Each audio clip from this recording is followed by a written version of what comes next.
ನಾಳೆಯಿಂದ ಜಂಟಿ ಅಧಿವೇಶನ ಆರಂಭ ಆಗ್ತಾ ಇದೆ. ಒಂದ್ ಕಡೆಗೆ ಸರ್ಕಾರಕ್ಕೆ ದೊಡ್ಡ ದೊಡ್ಡ ಸವಾಲುಗಳಿದೆ. ಬಜೆಟ್ನ ಅಧಿವೇಶನ, ಸೊ ಬಜೆಟ್ನಲ್ಲಿ ಚೆನ್ನಾಗಿ ಪರ್ಫಾರ್ಮ್ ಮಾಡಬೇಕು. ಈ ಕಡೆಗೆ ವಿಪಕ್ಷಗಳ ಪ್ರತಿಯಸ್ತ್ರಕ್ಕೂ ಪ್ರತ್ಯಸ್ತ್ರ ಹೂಡಬೇಕು. ಹಾಗೆ ಕಾಂಗ್ರೆಸ್ನ ಇಂಟರ್ನಲ್ ಪ್ರಾಬ್ಲಮ್, ಇಷ್ಟು ಗೊಂದಲ ಗೋಜಲಾಟದಲ್ಲಿ ಸದ್ಯ ಕಾಂಗ್ರೆಸ್ ಇದೆ. ಅಧಿವೇಶನದ ಅವಧಿಯಲ್ಲಿ ಡಿನ್ನರ್ ಪಾಲಿಟಿಕ್ಸ್ಗೆ ಕೈ ಪಡೆಯಲಿ ತೆರೆಮರೆಯ ಸಿದ್ಧತೆಗಳು ಆಗ್ತಾ ಇದೆಯಂತೆ.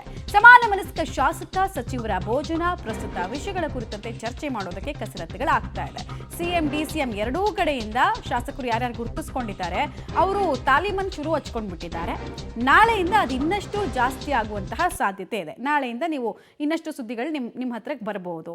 ಈ ಶಾಸಕರು ಇವ್ರನ್ನೆಲ್ಲ ಕರ್ಕೊಂಡು ಇಲ್ಲಿ ಮೀಟಿಂಗ್ ಮಾಡಿದ್ರಂತೆ, ಅಲ್ಲಿ ಮೀಟಿಂಗ್ ಮಾಡಿದ್ರೆ ಅಂತ ಸುದ್ದಿಗಳು ಬರಬಹುದು. ಅದಕ್ಕೆ ಬೇಕಾಗಿರುವಂತಹ ತಯಾರಿ ಅಂತೂ ಆಗ್ತಾ ಇದೆ. ಮತ್ತೆ ಸೆಷನ್ ಅಂತ ಹೇಳಿದ್ರೆ ಶಾಸಕರ ಬೆಂಬಲ ಯಾವ ನಾಯಕರಿಗಿದೆ ಅನ್ನೋದು ಕೂಡ ಬಹಿರಂಗವಾಗ್ತಾ ಹೋಗುತ್ತೆ. ಇಷ್ಟು ದಿನ ಕಾಂಗ್ರೆಸ್ನಲ್ಲಿ ಸಿದ್ದರಾಮಯ್ಯ ಅವರ ಹತ್ರ ಇರುವಂತಹ ಶಾಸಕರ ನಂಬರ್ಸ್ ಬೇರೆ ಯಾರ ಹತ್ರನೂ ಇರಲಿಲ್ಲ. ಅದಕ್ಕೋಸ್ಕರನೇ ಅವ್ರು ಎರಡೆರಡು ಸಲ ಅಪೋಸಿಷನ್ ಲೀಡರ್ ಆಗಿತ್ತು, 2 ಸಲ ಮುಖ್ಯಮಂತ್ರಿಗಳಾಗಿತ್ತು. ಬಟ್ ಈ ಸಲ ಡಿ ಕೆ ಶಿವಕುಮಾರ್ ಅವರ ಅಗ್ರೆಸಿವ್ ಫಾರ್ಮ್ ಬೆನ್ನಲ್ಲೇ ಸೆಷನ್, ಇಲ್ಲೂ ಕೂಡ ಬಲದ ಪ್ರದರ್ಶನಕ್ಕೆ ವೇದಿಕೆ ಆಗುತ್ತಾ ಅನ್ನೋದು ಕುತೂಹಲಕ್ಕೆ ಕಾರಣ ಆಗ್ತಾ ಇದೆ. ರೈಟ್, ಡೀಟೇಲ್ಸ್ ಕೊಡ್ತಾರೆ.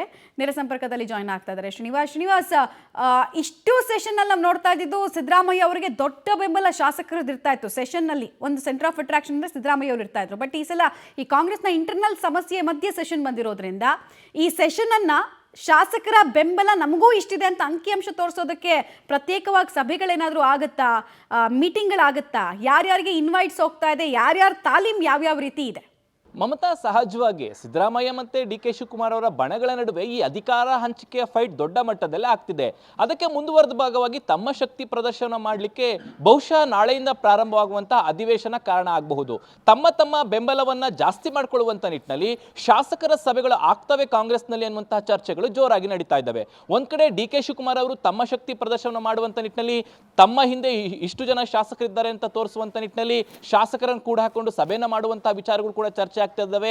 ಜೊತೆ ಸಿದ್ದರಾಮಯ್ಯವರು ಕೂಡ ಇಷ್ಟು ದಿನ ಅವರಿಗೆ ಮೂಡಾದ ಒಂದು ಕಳಂಕ ಇತ್ತು, ಈಗ ಅದು ಕಳಿಸಿದ ಮೇಲೆ ಒಂದಿಷ್ಟು ಶಕ್ತಿ ಹೆಚ್ಚಾಗಿದೆ. ಹೀಗಾಗಿ ತಮ್ಮ ಬಲ ಪ್ರದರ್ಶನವನ್ನು ಕೂಡ ಮಾಡೇ ಬಿಡೋಣ ಅನ್ನುವಂತಹ ಮನಸ್ಥಿತಿಯಲ್ಲಿ ಬಹುಶಃ ಸಿದ್ದರಾಮಯ್ಯನವರ ಬಣದ ಶಾಸಕರಿದ್ದಂತೆ ಕಾಣ್ತಿದೆ. ಹಾಗಾಗಿ ಈ ಒಂದು ಸದನದಲ್ಲಿ ಯಾರ ಬಣದ ಶಾಸಕರು ಎಷ್ಟು ಸೇರ್ತಾರೆ ಅನ್ನುವಂಥದ್ದನ್ನ ಕಾದು ನೋಡ್ಬೇಕಾಗುತ್ತೆ. ಆದ್ರೆ ಎರಡೂ ಕಡೆಯಿಂದನೂ ಕೂಡ ಶಾಸಕರನ್ನ ಸಭೆಯನ್ನ ಮಾಡಿ ತಮ್ಮ ಶಕ್ತಿ ಪ್ರದರ್ಶನ ತೋರಿಸುವ ಮೂಲಕ ನಾವು ಸ್ಟ್ರಾಂಗ್ ಇದ್ದೇವೆ ಅನ್ನುವಂಥ ಸಂದೇಶವನ್ನ ರವಾನೆ ಮಾಡಬಹುದು ಅಂತ ಹೇಳಲಾಗ್ತಿದೆ. ಅದು ಯಾವ ರೀತಿಯಾಗಿ ತೆಗೆದುಕೊಳ್ಳುತ್ತೆ ಅಂತದ್ದು, ಅದು ಪಕ್ಷದ ವೇದಿಕೆಯಲ್ಲಿ ಆಗುತ್ತಾ ಅಥವಾ ಸಿದ್ದರಾಮಯ್ಯನವರ ಪರವಾಗಿ ಆಗುತ್ತಾ, ಡಿ ಕೆ ಶಿವಕುಮಾರ್ ಅವರ ಪರವಾಗಿ ಆಗುತ್ತಾ, ಇದೆಲ್ಲವನ್ನು ಕೂಡ ಕಾಲ ನಿರ್ಧಾರ ಮಾಡಬೇಕಾಗುತ್ತೆ. ಆದ್ರೆ ಸದನದಲ್ಲಿ ಮಾತ್ರ, ಈ ಒಂದು ಅಧಿವೇಶನದಲ್ಲಿ ಮಾತ್ರ ಈ ರೀತಿಯಾಗಿ ಶಾಸಕರ ಸಭೆಯನ್ನ ಮಾಡುವಂತದ್ದು, ಡಿನ್ನರ್ ಪಾಲಿಟಿಕ್ಸ್ ಮಾಡುವಂತಹ ಚರ್ಚೆಗಳು ಕಾಂಗ್ರೆಸ್ನಲ್ಲಿ ದೊಡ್ಡ ಮಟ್ಟದಲ್ಲಿ ಆಗ್ತಿದೆ. ಮಮತಾ, ಆಲ್ ರೈಟ್, ಧನ್ಯವಾದ ತಮ್ಮೆಲ್ಲ ಮಾಹಿತಿಗಾಗಿ ಶ್ರೀನಿವಾಸ್.